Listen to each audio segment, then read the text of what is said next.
Muy buenos días, buenas tardes, buenas noches, de momento, lugar y circunstancia en que, bueno, estemos aquí para traer la mejor información y mejor contenido por medio de este podcast que ya está en su episodio número 50. Vamos por la mitad de la vida de este contenido, esta plataforma que tenemos aquí bastante polémica, bastante genial, que, bueno, tiene muchas cosas para contar, donde siempre buscamos transmitir la mejor información del ámbito nacional e internacional que tú necesitas saber para que seas cada día más preparado, más cuerdo en todo lo que está aconteciendo en el mundo, porque vaya que está pasando muchas cosas y, bueno, porque simplemente hay muchas cosas para contar. Estamos en un episodio muy interesante que creo que puede marcar la pauta con respecto a lo que realmente está ocurriendo en el tema económico venezolano. Algo que uno diría, pero ok, quizás si nos ves desde afuera, obviamente, es como que algo muy llano, no entendemos un poquito el mecanismo, pero es algo que hay que tratarlo porque hay que entender un poquito los orígenes y los mil y un mitos que existen detrás de esta frase, ¿no? De este tema de la economía que ha sido como que muy volátil en los últimos años.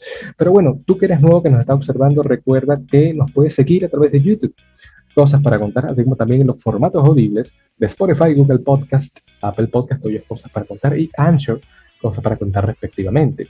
Tenemos la cuenta de Instagram donde puedes ver toda la información que estamos transmitiendo en este podcast, Cosas para Contar PDC, ahí lanzamos todo, así como también las cuentas personales, si me quieres seguir, @rafa.mclo3 en Instagram y mclo3rafa en Twitter.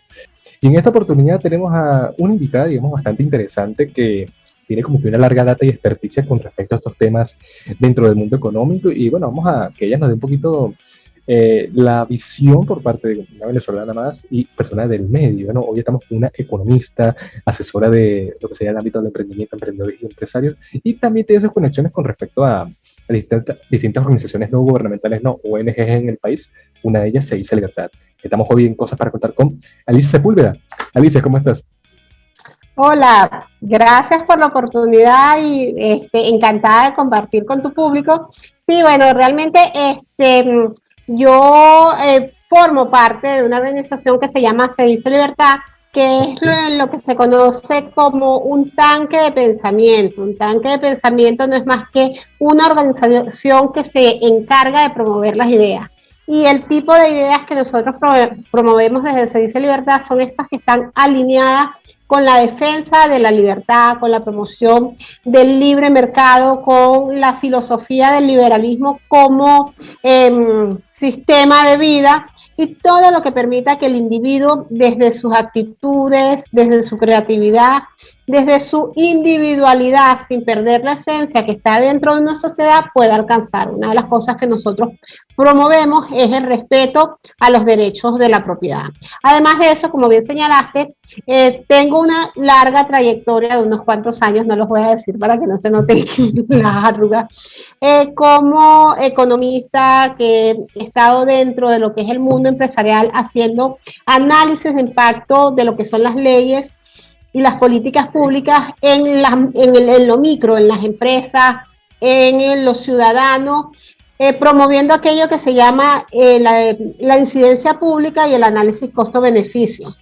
Y el análisis costo-beneficio no es más que tomar toda aquella política pública o toda aquella ley que te pretenden vender como muy buena y decir, bueno, qué es lo que va a pasar o cuáles son los incentivos que se crean con la aplicación de esta ley. Y si al final eso me trae como ley, como política pública, más beneficios o menos beneficios. Y en función de eso yo me organizo con mis similares y puedo defender y promover una ley o simplemente puedo promover que la misma sea rechazada. Eso es muy... Entonces, bueno, nada, eso es chévere porque aparte de eso me encanta y es algo que disfruto mucho enseñar temas económicos. Ok. Entonces, hablar de economía siempre comento de que donde usted me coloque un grupo que me quiere escuchar y me puede escuchar para hablar de lo que son los fundamentos básicos de economía, que al final la economía no es más que lógica económica, o sea, eso es el sentido, Por su... es un sentido sencillo, o sea, la economía no es más que sentido común, aunque a veces parezca el menos común de los sentidos, y es acción humana, y que entendiendo la acción humana como todo aquello que tú haces para alcanzar tus fines y metas, utilizando lo que son tus medios, tus capacidades, tus actitudes y tus capacidades y actitudes. Me prefiero quedar con eso porque efectivamente muestra mucho lo que es la realidad, la experiencia humana. Es un acto meramente humano que de alguna forma incide bastante en nuestros comportamientos y llega hasta a marcar inclusive lo que sería el destino, por decirlo de una manera así como que fantasiosa, ¿no? De un país, ¿no? Porque por lo menos el ámbito económico venezolano es algo que ha estado como que muy voluble, ¿no? Ha sido de muchos cambios y me llama la atención porque, bueno, yo también conozco a personas que quieren entrar en esa área. Yo como, bueno, egresado de comunicación social hace poco, pero lo que sería el tema de la economía, ¿no? O sea, sería interesante preguntarte, Alicia, que ¿por qué estudiar economía o que qué te impulsó a estudiar economía dentro de un país tan movido, ¿no? Como Venezuela, porque empezarías en una época, digamos, medianamente pudiente del país y ahorita te tocó ver este deterioro en cuanto a lo medianamente establecido, ¿no? Lo que serían los cambios Claro, de ritmo, ¿no? sí. Bueno, te comento, yo soy del interior de la República y Ok, siempre digo que yo soy un vivo imagen o una viva imagen de la capacidad que teníamos los venezolanos de tener la movilidad social.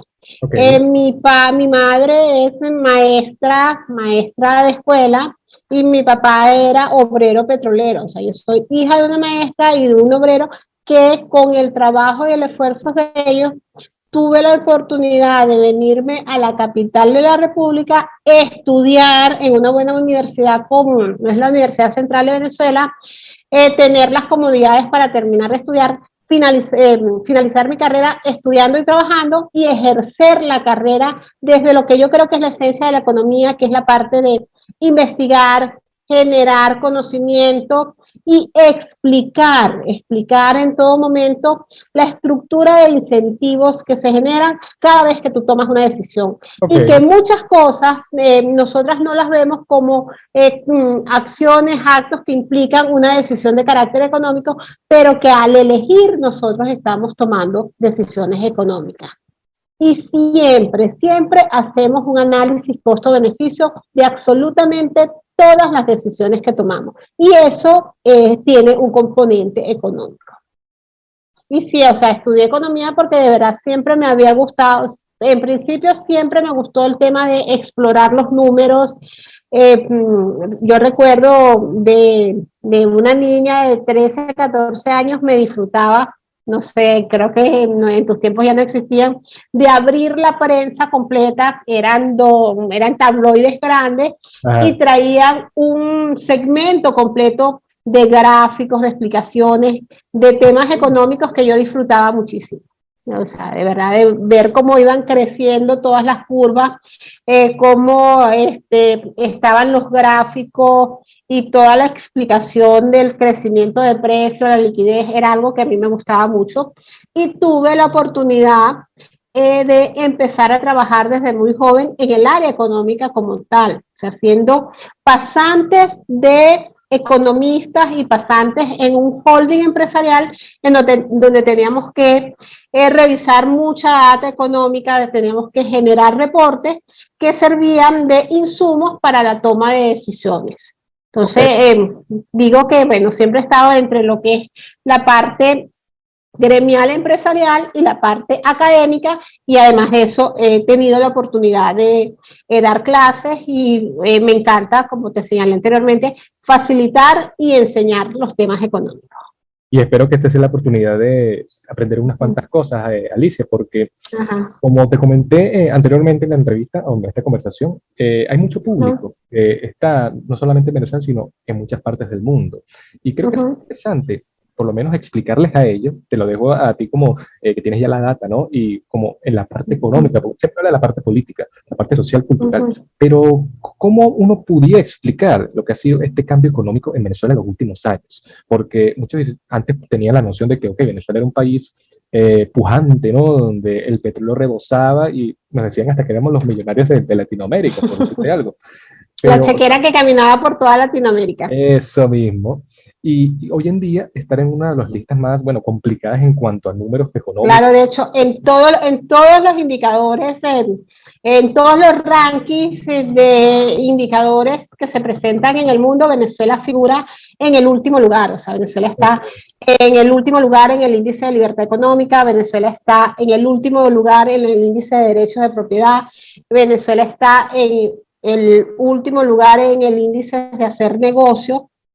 Y bueno, lamentablemente es como un récord que no es bueno llevarlo, pero hay que ver cómo logramos transformarlo. Y me hacen la pregunta sencilla, o sea, la construcción, o mejor dicho, la destrucción sistemática como política pública de los derechos de propiedad ha sido el centro de lo que es el ejercicio político-económico de quienes ejercen funciones de gobierno. Y estamos hablando de 23 años que, acelerándolo un poco o echando algunos pasos hacia atrás, siempre ha sido continuo esa idea de lesionar los derechos de propiedad y de imponer un modelo que, claro, guardando la distancia de lo que fue los modelos autoritarios de principios del siglo pasado, ha estado siempre presente la imposición de un modelo ideológico que lamentablemente destruye los incentivos a la empresarialidad y los incentivos de ser individuos. Y lamentablemente las sociedades crecen cuando los individuos son libres. O sea, sociedades con derechos de propiedad sumamente limitados pueden generar crecimientos. Eso vamos a estar claros. Pero son crecimientos muy inequitativos y son desigualdades dentro de la sociedad demasiado marcadas. Y creo que es de alguna manera lo que estamos viviendo, porque todo ha confluido en que la imposición de un modelo ideológico tiene, como quien dice, el freno y las limitaciones que te otorga el contar con un mundo donde hay mucha comunicación, donde hay mucha innovación y donde la civilización ha avanzado en procurar siempre mejoras en la calidad de vida, o sea, mejoras en lo que el individuo percibe que son sus fines más valorados, y eso ha llevado a la investigación, a la innovación, a la creación de valor agregado, en donde en algún momento nos imaginamos que no podía haber valor agregado, claro, y en que siempre estamos buscando inventar, crear. Y ahí es donde está uno de los pilares fundamentales y más importantes dentro de cualquier sistema económico, que es la empresarialidad, que muchas veces pasa por encima de las imposiciones de gobierno, pero que también cae en los incentivos que te generan unos gobiernos autoritarios. Eso es importante dejar claro, disculpa que te interrumpa, Alicia, pero no te preocupes. Somos miembros de una comunidad globalizada, porque de alguna forma lo que pasa en cualquier parte del mundo, ahorita estamos, bueno, para nada es un secreto el tema del conflicto entre Rusia y Ucrania, eso de alguna manera nos está afectando hasta nosotros. A todos. A todos, por supuesto. Y cuando se habla de tema económico, eso incide mucho en lo que sería la falta de confianza de los empresarios, la empresarialidad que tú bien mencionas, que llevó a que por estos últimos, para reducir el número, estos últimos 5 años, haya habido como que ese desequilibrio, ¿no? Donde haya habido escasez en los supermercados, que no haya, digamos, empresa, el valor de la moneda cayera, ¿no? Pero ahorita hay un interesante que me puedes explicar también con lo que venías a comentar ahorita, que es el tema de la dolarización, porque tenemos ahora que se está abriendo un nuevo mercado, nuevas oportunidades, pero parece que todavía son como ficticias, como que no terminan de calar.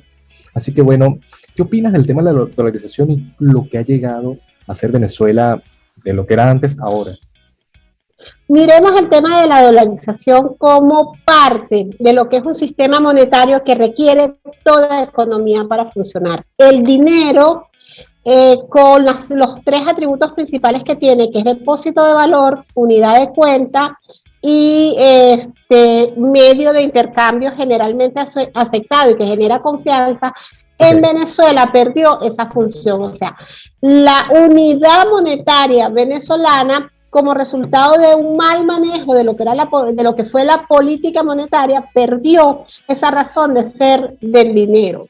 Entonces nos encontramos con que no teníamos medios de intercambio, no teníamos una moneda estable, y el proceso de dolarización que se dio en nuestro país no fue un proceso ni planificado, ni estructurado, ni impuesto por el gobierno. Fue algo de facto que surgió de las necesidades y de los requerimientos que tenemos los ciudadanos venezolanos de seguir intercambiando bienes y servicios, y que no contábamos, o que le perdimos toda la confianza a la moneda de curso legal. Entonces hubo un desplazamiento hacia la utilización de una moneda extranjera para nosotros poder realizar nuestras transacciones.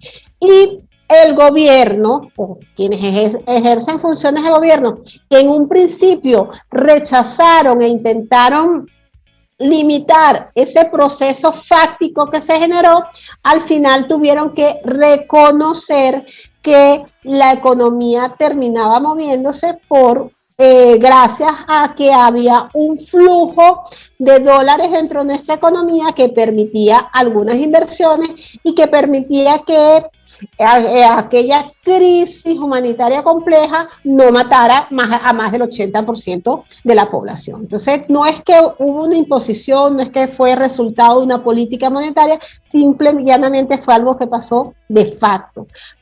Y pasó de facto frente a una cantidad de necesidades que teníamos los ciudadanos de tener un medio de intercambio en el cual confiáramos, generalmente aceptado, y que mantuviera su valor. Así, en el estamento jurídico no lo pudiéramos utilizar como esa tercera propiedad del dinero, que era como unidad de cuenta.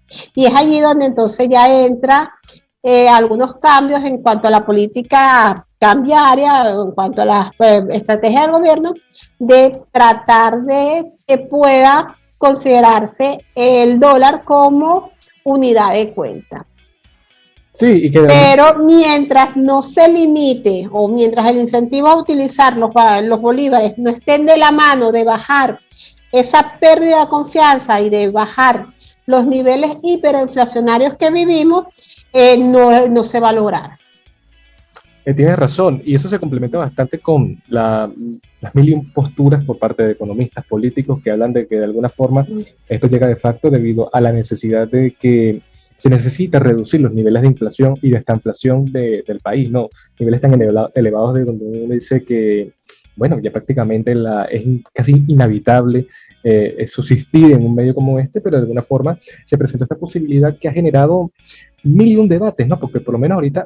Claro, es que fíjate tú lo que ha sido la población venezolana de resistente, y yo por eso digo que vamos a hacer en el futuro un caso de estudio. O sea, nosotros tenemos la inflación más pronunciada, ajá, y de más larga data y de mayor duración. Nosotros estuvimos más de 16 meses con tasas mensuales de inflación superiores a los 3 dígitos, ¿no? Tasas mensuales superiores al 100%, que eso es una definición per se de una hiperinflación. Claro. Pero claro, como te comentaba hace ratito, frente a toda la innovación que existe, frente a toda la posibilidad de transar en otros tipos de moneda, el venezolano se acostumbró a ir sorteando esos niveles de hiperinflación. O sea, no llegamos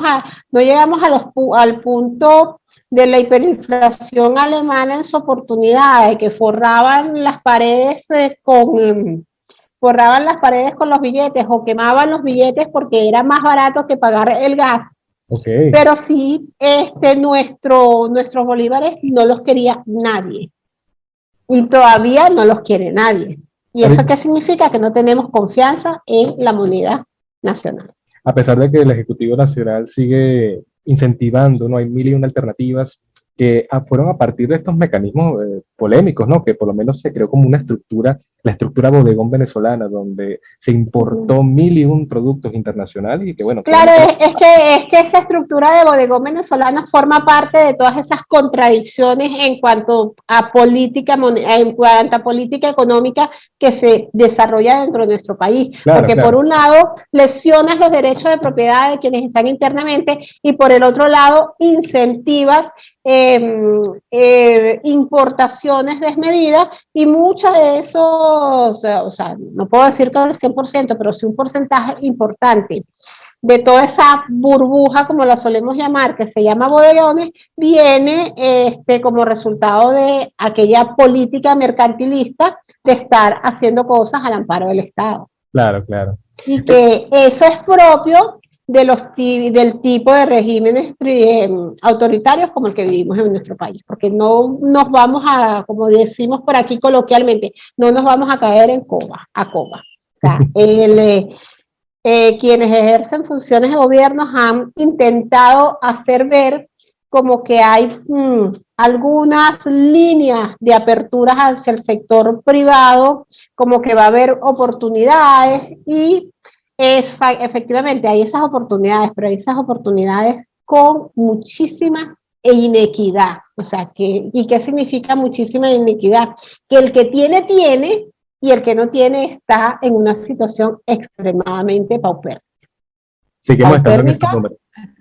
Sí, y sí. seguimos estando. En estos días escuchaba yo una presentación precisamente para analizar aquello de que si Venezuela empezó ya a crecer, si Venezuela ya salió de la crisis, y una de las cosas que conversábamos es que tenemos un crecimiento, pero es un crecimiento sin desarrollo, y un crecimiento sin desarrollo productivo. ¿Y qué significa eso? Que más tarde o más temprano vamos a caer de la burbuja. ¿Por qué? Porque no vamos a estar generando dentro de lo que es el ciclo económico niveles de ingresos suficientes como para poder seguir viviendo y dependiendo de las importaciones. Sí, ahorita pareciera que hay un fenómeno, por eso mismo que venimos comentando, Alicia, hay una frase que se popularizó en el gremio, por lo menos en el ámbito humorístico, ¿no? Donde ha salido hasta en televisión y todo, Venezuela se está arreglando por parte de la misma sociedad, no es una propaganda, entre comillas, del gobierno, de la gente del oficialismo, sino la misma sociedad porque, bueno, ven la magnitud del ámbito económico, vemos carros de últimos modelos en la Acción Capital, por ejemplo, hay empresas que están ya abriéndose el mercado internacional y, bueno, el ámbito de lo que sería el show business, ¿no? Hace poco vimos conciertos de bandas internacionales en Caracas. O sea, algo que no se veía hace como 10 años hacia atrás, hoy en día es como que una realidad. ¿Realmente Venezuela se está arreglando, Alicia? Uy, la respuesta a esa pregunta es sumamente compleja. Sí, podemos decir que Venezuela se está arreglando, pero Venezuela se está arreglando a un costo muy alto para los venezolanos. Y Ok, ese costo muy alto no es más que la inequidad que te mencionaba anteriormente. Sectores con mucha capacidad de compra que en menor o mayor medida permean hacia los sectores más vulnerables, pero que ese poder de compra no es atado a un sector productivo competitivo, capaz de tener inversiones con proyecciones de largo plazo, y aparte de eso también son sectores que son muy vulnerables. Y cuando hablo claro. de vulnerabilidad es que el pensamiento de riesgo empresarial a largo plazo no está presente en la mayoría.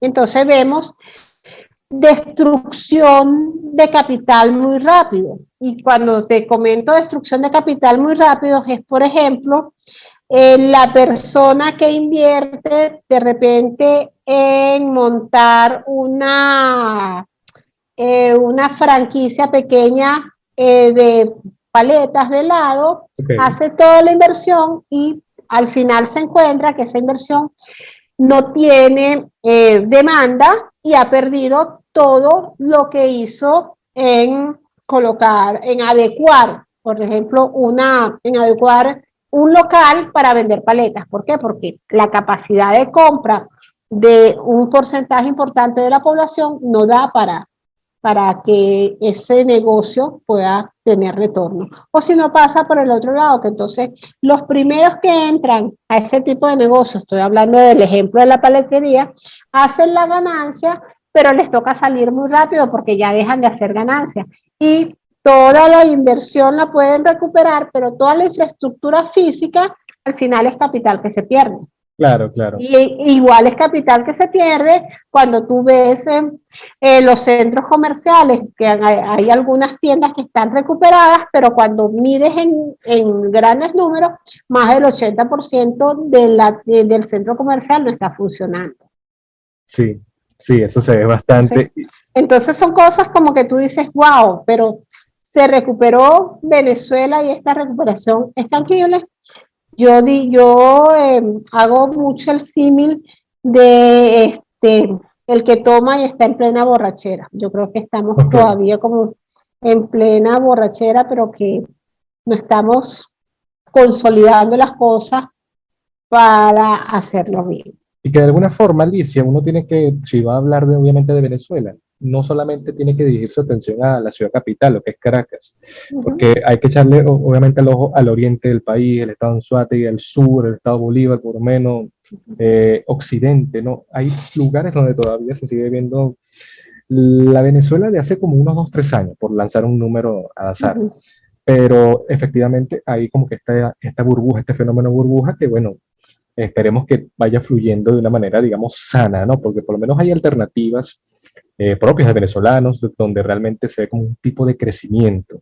Está el fenómeno de las aplicaciones de telefonía, como sería el caso de Yami. Ajá, eso lo vamos a conversar, de que hay como que personas que están percibiendo ganancias, tanto la empresa obviamente como empleados que se suscriben a la aplicación, y es como que una alternativa económica bastante agradable, ¿no?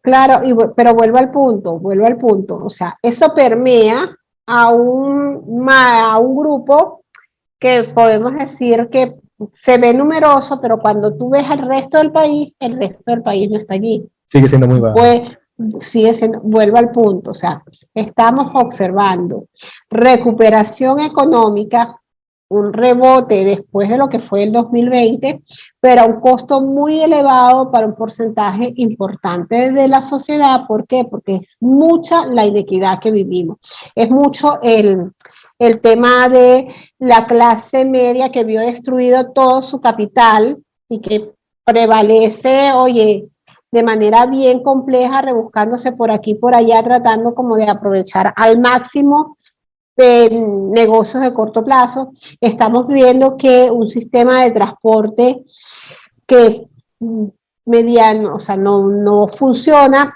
Estamos viendo la forma como se eliminan muchos de los subsidios en los servicios públicos y las empresas a veces no tienen la capacidad para cubrir ese costo adicional que te implica unos servicios públicos no subsidiados, pero tiene su justificación. O sea, claro, nosotros vivimos como que con un gobierno que no es gobierno.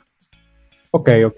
Que no tiene la capacidad de ejercer esas funciones básicas del gobierno, que es garantizar que sus ciudadanos puedan tener calidad de vida, que los derechos de propiedad de sus ciudadanos se respeten y de que podamos tener unas condiciones macroeconómicas que generen incentivos, que generen empresarialidad y que esa empresarialidad pueda al final pagar impuestos en mejores condiciones. Porque ¿qué es lo que estamos viendo hoy día?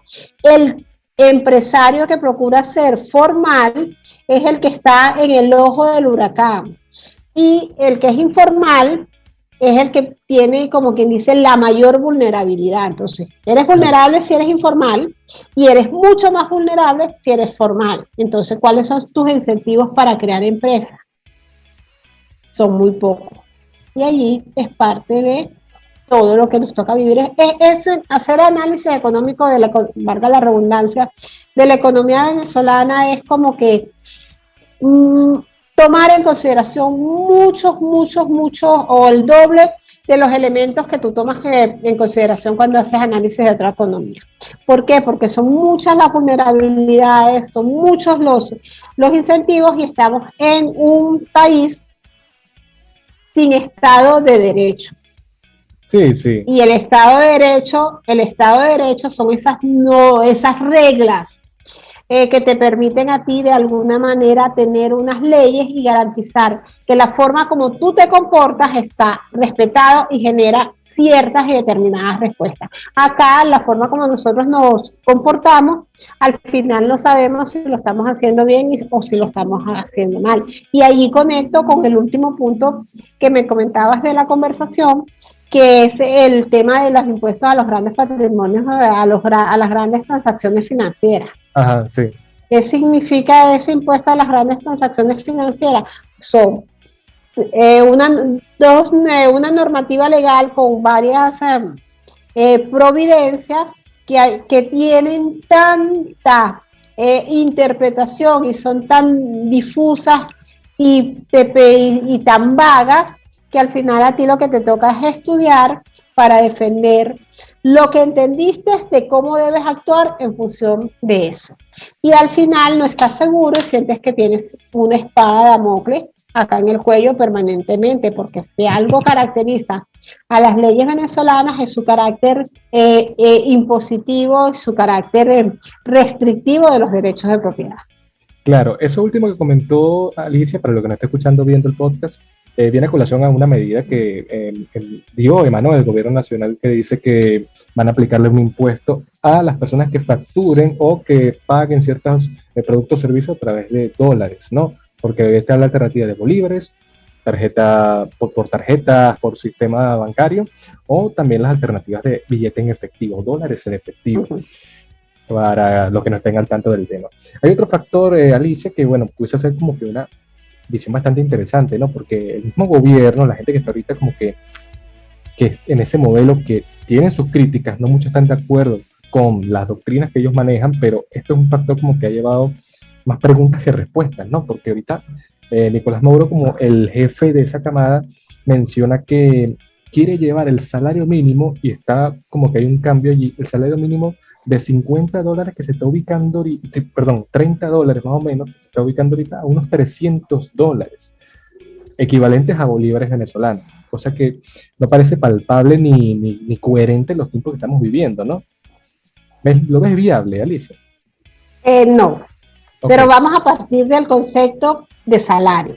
Ok. O sea, el concepto de salario es una forma de intercambio entre el que tiene la capacidad de contratarte a ti para que tú pongas a su disposición tus habilidades, actitudes y competencias para para ser parte de la creación de un proceso de bienes y servicios que generan valor agregado en la sociedad y que ese valor agregado en la sociedad hace crecer las inversiones. ¿Por qué? Porque te compran tus bienes y servicios, tú los inviertes, tú pagas, tú vuelves a invertir y haces que efectivamente ese flujo crezca. Claro. ¿Qué pasa cuando eso se interviene con salario mínimo? Se desvincula la productividad del salario. Y cuando tú desvinculas la productividad del salario, lo que haces es crear incentivos perversos y no estás generando las condiciones para que haya mayor cantidad de inversión. Porque es así como que yo voy a crear un proceso productivo, pero yo siempre comento que los empresarios venezolanos terminan siendo concesionarios del Estado. ¿Qué significa concesionario del Estado? Que ellos medianamente pueden gestionar muchas cosas, porque todo lo demás viene previamente establecido por una política pública que no te da libertad para que tú gerencies bien tu negocio. Okay. Cuando tú no tienes libertad, no puedes enfocarte en ese tema de prestar bienes y servicios de calidad, demandados por las personas y producir en las mejores condiciones.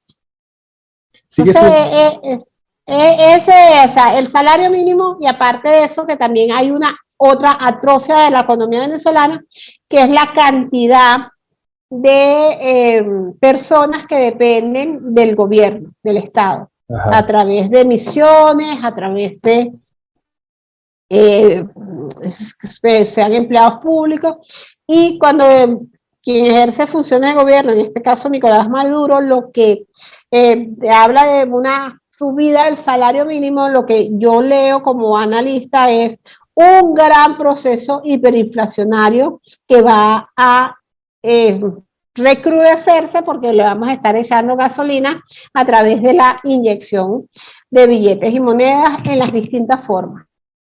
Claro, ¿Por claro. qué? Porque vamos a tener más bolívares en la calle como resultado de ese aumento, sin mayor cantidad de bienes y servicios como resultado de una inversión asociada a la productividad de tu fuerza productiva, tu fuerza productiva, tu Claro. fuerza laboral. Hay una pregunta muy interesante, Alicia, que vive más de un venezolano. Obviamente en el ámbito económico tiene como que una explicación, pero para los que no lo manejen todavía, sería interesante contestarla, ¿no? Porque muchos asocian, debido a la experticia que tenemos de estos últimos años, que cuando hay un aumento de sueldo, de alguna u otra forma, los productos que están en la calle, todo lo que está, digamos, a disposición de los venezolanos, aumenta, lo cual no se equipara efectivamente el salario que ya habías obtenido anteriormente. O sea, no hay la posibilidad de abarcar una cierta cantidad de rubros porque estos mismos subieron. O sea, vuelves a estar en la misma posición que la que estabas anteriormente, ¿no? Valga la redundancia. Así que como que se sigue, digamos, empobreciendo la sociedad venezolana a pesar de que haya más aumentos, ¿no?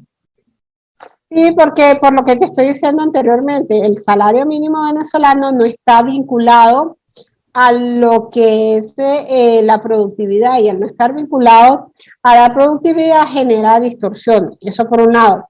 Y por el otro lado, si nosotros nos ponemos a ver, tú puedes hacer el análisis del salario mínimo desde el sector público, que es la masa más grande que se encuentra el salario mínimo.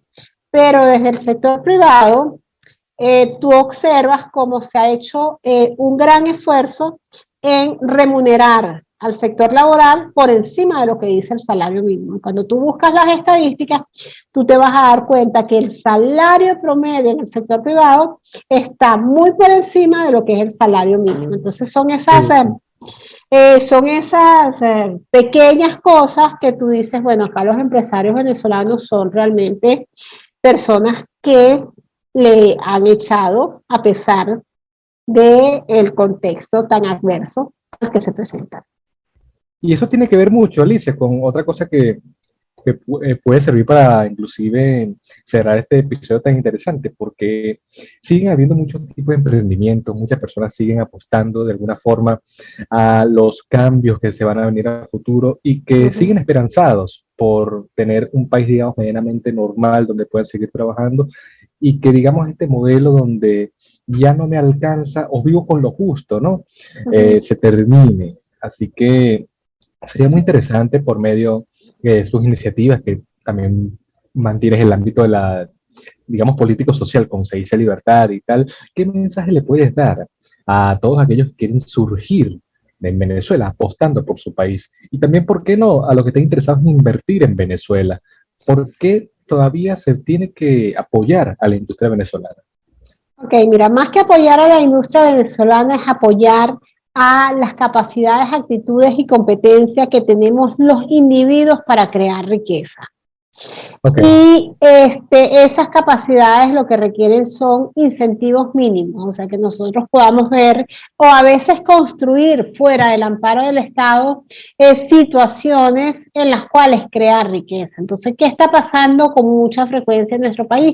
Que nos dedicamos a la parte empresarial, procuramos compensar todos esos costos transaccionales de hacer negocios en nuestro país y dejamos de lado todo lo que es esa diatriba política que más tarde, más temprano nos afecta. ¿Por qué? Porque no tenemos un sistema, un marco jurídico que proteja nuestros emprendimientos y nuestras empresas. Sin embargo, como sabemos que tenemos las capacidades, las actitudes y las competencias, somos empeñados, como yo siempre digo como una amiga, o sea, Nosotros somos perseverantes y creemos en nuestras capacidades y bueno, cuando nos cierran una ventana, cuando nos cierran unas puertas, nos metemos por la ventana y esa vena empresarial lo que requiere es agarrar ese entorno tan complejo, un entorno que se suele reconocer como el entorno VUCA y construir la agilidad y la certeza de saber que el negocio que estás haciendo, si lo estás trabajando dentro de la ética, dentro de la economía solidaria, dentro de dentro de esa economía circular, puede generar también beneficios. O sea, lo que hay es que quitar muchos de los estigmas que nosotros tenemos en torno a que podemos crear, independizarnos de la tutela del Estado. O sea, los individuos tenemos la capacidad de organizarnos y esa vena empresarial que está presente en absolutamente todos los ámbitos de nuestra vida. Y yo creo que es eso lo que ha dado mucha fortaleza y el hecho de que no estemos peor en nuestro país. La defensa que hemos tenido en todo momento de nuestros derechos de propiedad y de nuestras libertades.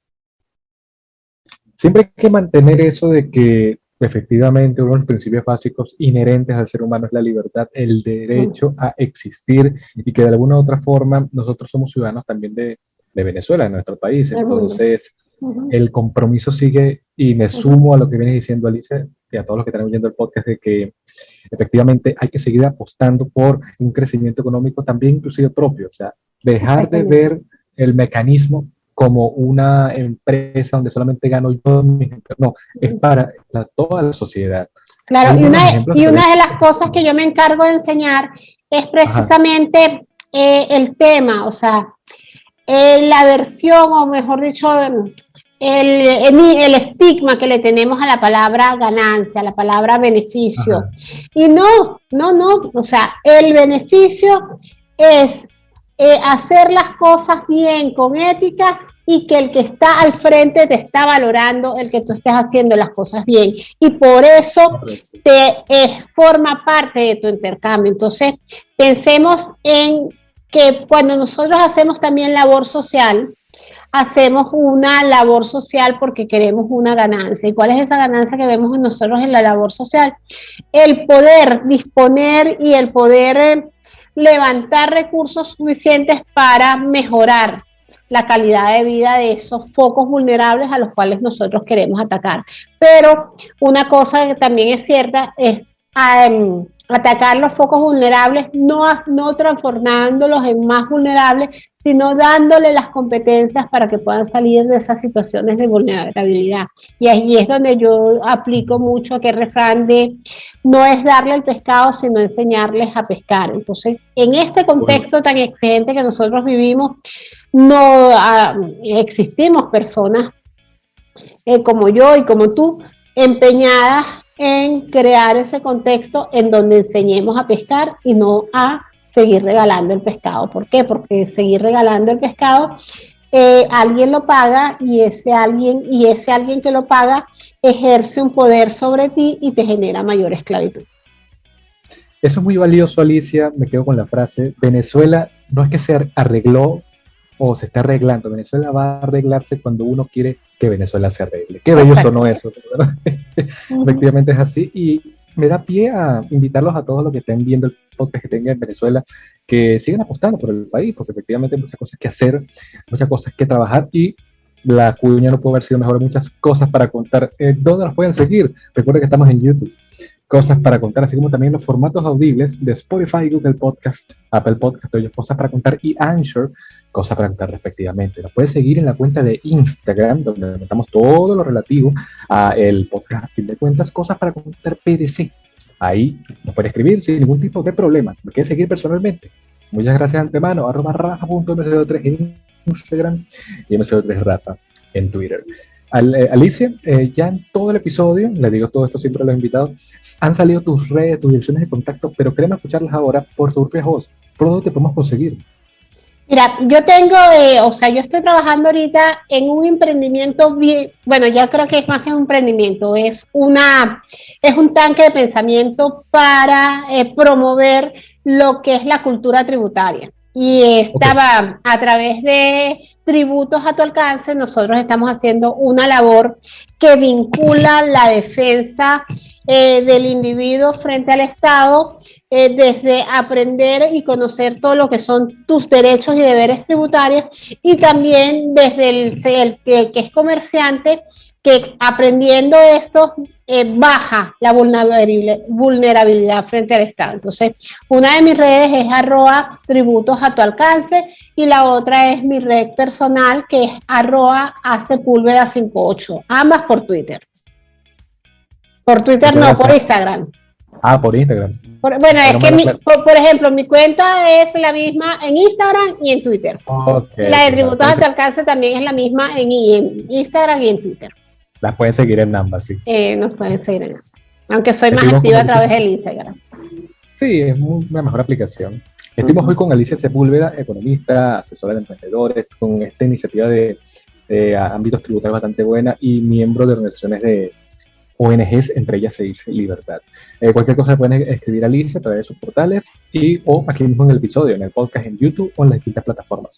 Nos veremos la semana que viene. Bueno, si no el coronavirus, la pandemia lo permite, y si, bueno, la economía mejora, Venezuela no se arregla, papá. Venezuela se arregla cuando tú decides que sea así. Nos veremos la semana que viene, otro lunes, en otro episodio. Muchísimas gracias. Gracias a ti.